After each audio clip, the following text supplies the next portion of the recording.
the Japanese interval walking technique. Do this to lower your visceral fat and drop overall body fat. Now, this is a technique I've been using for a lot of clients over the years, especially clients short on time. Everyone promotes 10,000 steps a day. Stay active, hit your 10,000 steps a day like it's a mandatory rule. However, for the average person to hit 10,000 steps a day, it takes them 1.5 to 2.5 hours a day.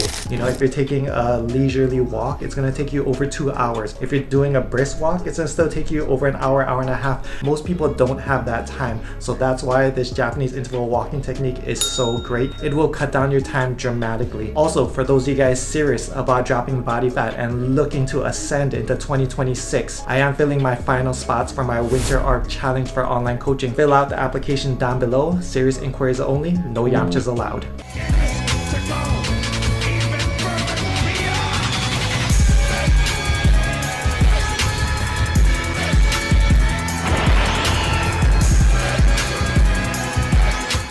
So here's how it works. So back in 2007, Japanese researchers discovered this technique, and basically it mimics the same benefits of HIIT type training without the negative side effects. So HIIT is high intensity interval training. The negative side effects are it's hard on your CNS, hard on your recovery, and hard on your joints. And if not implemented properly, can be very detrimental. And whenever anything's hard on your joints, that leaves you at risk for injury. And injury will typically be one of the biggest setbacks you can have on your fitness journey. And just like HIIT, this technique has been shown to boost your body's aerobic capacity, or VO2 max, by up to 10 to 15%, and can significantly improve health markers such as blood pressure, cardiovascular health, and improve leg strength as well. And here's how to do it. Start with a 5-minute warm-up walk, alternate between a 3-minute brisk walk, make it challenging to hold a conversation about 4 to 5 miles per hour. Then go to a 3-minute moderate walk and repeat this cycle 5 times for a total of 30 minutes of interval walking. Finally, do a 5-minute cool down walk to finish. Also, here's 5 tips to maximize this walking technique.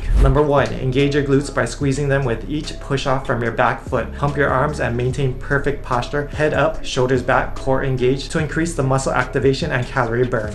Number 2, walk in a fasted state. A key strategy for targeting stubborn visceral fat is to walk first thing in the morning on an empty stomach. This is when your insulin levels are at their lowest, which promotes the breakdown of fat for fuel. A 2024 review of multiple studies confirmed that combining intermittent fasting with exercise is more effective at reducing visceral fat than exercise alone. A simple 30 to 60 minute walk before breakfast can help you break into those fat stores. Number 3, stay consistently active throughout the day. The Japanese lifestyle is defined by consistent movement, not just dedicated workouts. The average Japanese person walks between 7 to 10,000 steps per day, a much higher number than in any other country. This is partly due to cultural norms like walking and cycling as primary modes of transport. This sustained activity burns hundreds of calories throughout the day, leading to a significantly leaner physique over time. Number 5, use walking as a mindful movement. Beyond the physical benefits, walking can also be a mindful practice. The Japanese culture often views movement as an integral part of life, not a chore. Using walking as a time to clear your mind, boost creativity, and connect with your surroundings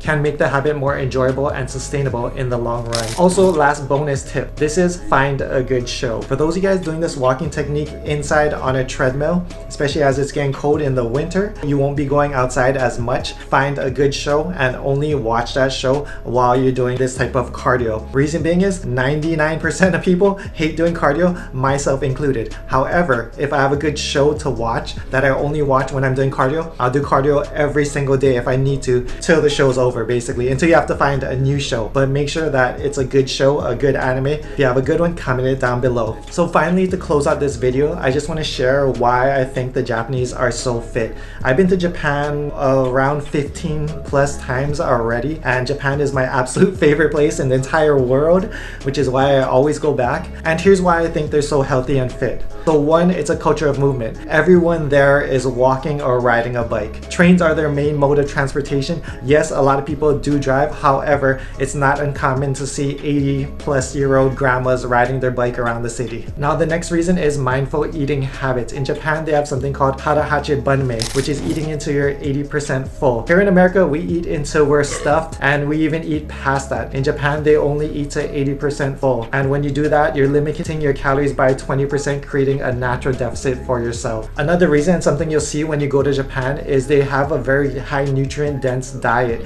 meaning they have a ton of whole foods, meaning when you go there you'll see there's not a ton of processed foods there. Yes, they eat a lot of rice, but they also eat a lot of fish, a lot of chicken, and there's a ton of vegetables everywhere and fruits. And the last reason is awareness and education. Now in Japan, children from a young age are taught how to read a food label. They're taught what their macros are, they're taught what calories are, and they give them a set amount of calories to hit on a daily basis, like a calorie goal and parameters to not go over. This is something that they don't teach here in America that they really need to. Studies show that over 50% of kids from 0 to 13 are considered overweight. Yes, it's the parents' fault, but it's also the lack of education. Like, a lot of parents don't understand simple macros, simple calories. Not a lot of parents even look at nutrition labels before buying things. You know, they buy things that look good, that have nice pictures or whatever it may be, but not enough people are looking at the nutrition label. This is something that they're teaching the kids from a very young age, and something that they really need to implement here in America. You know, and us as parents, this is something that we need to teach to our kids. One, we need to get healthy first, set that example, but two, we have to teach them as well, because if not, then they're gonna be a part of the statistic. And with that, I'm gonna end this video. As always, for online coaching, apply, link down below for the winter arc, and I'll see you guys next one. Much love, strength and honor. Aloha.